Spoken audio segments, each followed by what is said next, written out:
Hello everyone. एक बार एक painter बहुत ही ज़बरदस्त पेंटिंग्स बनाता है और उसकी वो पेंटिंग्स 500 में सेल होती है। इसी तरह वो पेंटिंग्स से अपना गुजारा करता है। अब उसकी एज हो गई है, वो बूढ़ा हो गया है और उसके हाथ कांपने लगे हैं। तो वो सोचता है कि मैं अपनी ये हुनर अपने बेटे को सिखाऊं। वो अपने बेटे को बुलाता है और कहता है कि ये हुनर मैंने तुम्हारे दादा से सीखा था और मैं चाहता हूँ कि अब ये हुनर मैं तुम्हें सिखाऊं ताकि ये हुनर हमारी जनरेशन्स में चलता रहे। बेटा कहता है ठीक है, आप मुझे सिखाइए। अब वो अपने बेटे को अब इस पेंटिंग का बेसिक सब सिखाता है। स्ट्रोक्स है, मिक्सिंग ऑफ कलर्स है, सिलेक्शन ऑफ कलर्स है, विजुअलाइज करके पेंटिंग कैसे बनाते हैं वो सब उसे सिखाता है। बेटा जब अपनी पहली पेंटिंग बना लेता है तो वो मार्केट में जाता है उसे सेल करने के लिए और जब वापस घर आता है तो बहुत उदास होता है। तो वो पेंटर अपने बेटे से पूछता है कि क्या हुआ, तुम इतने उदास क्यों हो। तो वो बेटा कहता है कि मेरी पेंटिंग सिर्फ 100 रुपए में बिकी है, आप मुझे और सिखाइए, कुछ कमी है। तो वो पेंटर कहता है कि कोई बात नहीं, मैं तुम्हें और अच्छे से सिखाऊंगा और तुम्हें मार्केटिंग करना भी सिखाऊंगा। अब दोबारा से वो उसे और स्ट्रोक्स वगैरह सब सिखाता है। दूसरी पेंटिंग लेके उसका बेटा जाता है मार्केट में। इस दफ़ा वो पेंटिंग 200 में बेचता है। दोबारा घर आता है, बहुत उदास होता है।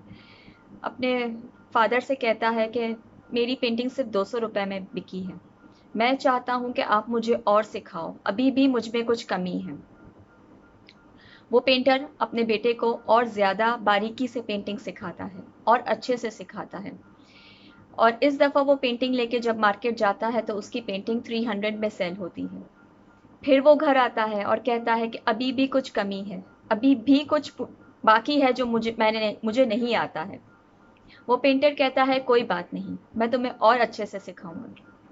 वो अपने बेटे को और अच्छे से सिखाता है और इस दफ़ा जो पेंटिंग तैयार होती है वो इसे लेके मार्केट जाता है और इस दफ़ा उसकी पेंटिंग 700 में सेल होती है। वो बहुत ही खुशी के साथ घर आता है और अपने फादर से कहता है कि आज मेरी पेंटिंग जो है वो 700 में बिकी है। तो वो पेंटर अपने बेटे से कहता है कि अब मैं तुम्हें 1000 की पेंटिंग बनाना सिखाऊंगा। तो वो बेटा कहता है कि बस, अब मुझे आ गया है, आपने तो अपनी पेंटिंग 500 से ऊपर की कभी बेची नहीं, आप मुझे 1000 की क्या सिखाओगे। मैं 700 की बेच के आया हूँ और मुझे पता है कि किस तरह पेंट करना है।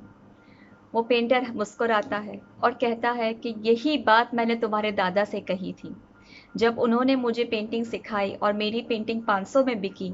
उस वक्त मैंने तुम्हारे दादा से कहा था कि आपकी पेंटिंग तो सिर्फ 300 में सेल होती है, मैं तो 500 में बेच के आया हूँ और अब मुझे सीखने की ज़रूरत नहीं। उसी वक्त मैंने सीखना छोड़ दिया। अगर तुम भी सीखना छोड़ दोगे तो तुम्हारी पेंटिंग 700 पे अटक जाएगी। हमारी लाइफ में भी कुछ इसी तरह होता है। जब हम कुछ सीख लेते हैं तो हमें लगता है बस, अब हमारे पास बहुत नॉलेज है, हमें सब आता है और हमारी प्रोग्रेस उसी वक्त रुक जाती है। जो सक्सेस हम डिज़र्व करते हैं वो हमें कभी नहीं मिलता। Because knowledge is unlimited, we should learn life long.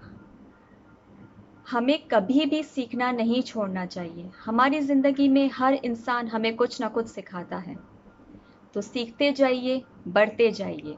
Never stop learning in your life. Thank you.